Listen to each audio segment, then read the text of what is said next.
අයිබෝවන් සුබ දවසක් මගේ යාළුව හැමෝටම මගේ channel එකට ඔයාලා හැමෝම ආදරයෙන් පිළිගන්නවා.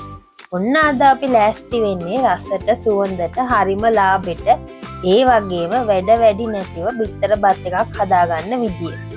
අපි බලමු මුලින්ම අපිට මොනවාද අවශ්‍ය ද්‍රව්‍ය කියලා. පොඩියට කපාගත්ත සුදු ලූණු, පොඩියට කපාගත්ත රට ලූණු, පොඩියට කපාගත්ත ලූණු කොළ.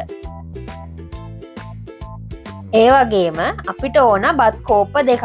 මම මෙතනදී අරන් තියෙන්නේ බාස්මති හාල්. මේ බත් ටික නිවිලා තියෙන්න ඕනේ. රස්නෙට බත් එක ගන්න එපා. ඒක එක ටිප් එකක් ෆ්‍රයිඩ් රයිස් හදනකොට රස වැඩි වෙන්න. ඔයාලට මේකට කීරි සම්බ වුණත් පාවිච්චි කරන්න පුළුවන්. ඊට පස්සේ මම බිත්තර 5ක් අරගෙන තියෙනවා.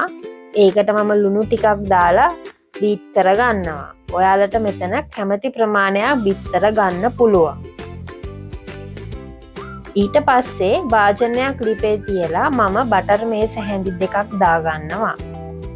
බටර් ටික රත් වීගෙන එනකොට ඒකට බීට් කරගත්ත බිත්තර මිශ්‍රණය දාගන්නවා. ඒක අපි තප්පර 30ක් විතර ස්ක්‍රැම්බල් කරගන්න ඕන. ඊළඟට මම බිත්තර ටික පැත්තකට කරලා ඒකට සුදු ලූණු ටික,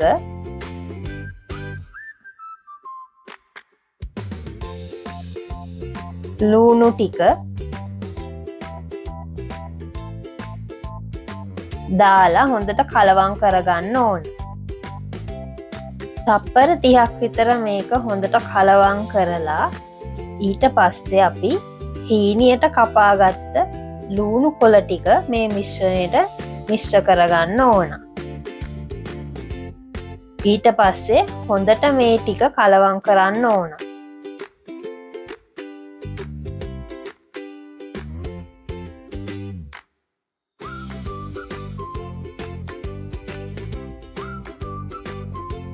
ඒ වගේම ඔයාලගේ රස අනුව මේකට අපිට ගම්මිරිස් කුඩු ටිකක් එකතු කරගන්න පුළුවන්. ගම්මිරිස් කුඩු ටික දාගත්තට පස්සේ අපි මේ මිශ්‍රණය හොඳට තප්පර 15ක් 30ක් අතර කලවම් කරගන්න ඕන.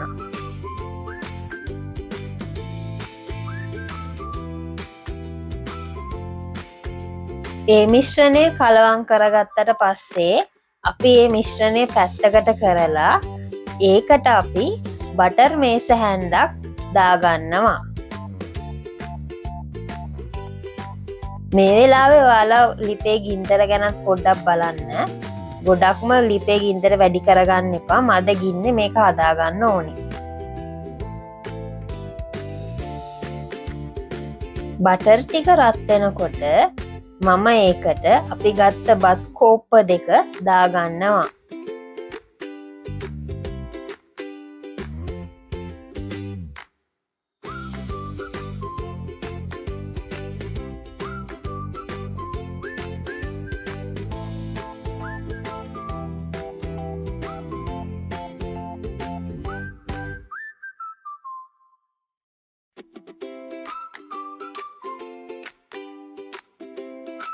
ඊට පස්සේ ප්‍රවේශමෙන් බත් ටික කලවම් කරගන්න ඕන. මොකද බත් ඇට ටික කැඩෙන්න පුළුවන් නිසා.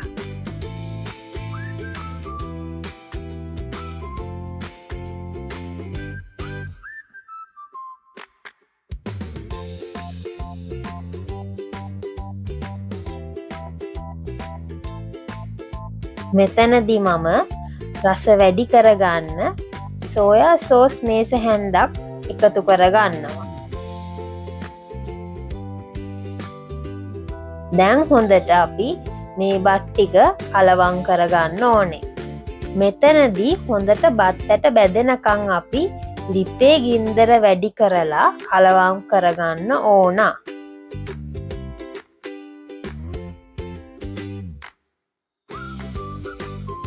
රසම රස එග් ෆ්‍රයිඩ් රයිස් එක දැන් හදලා ඉවරයි.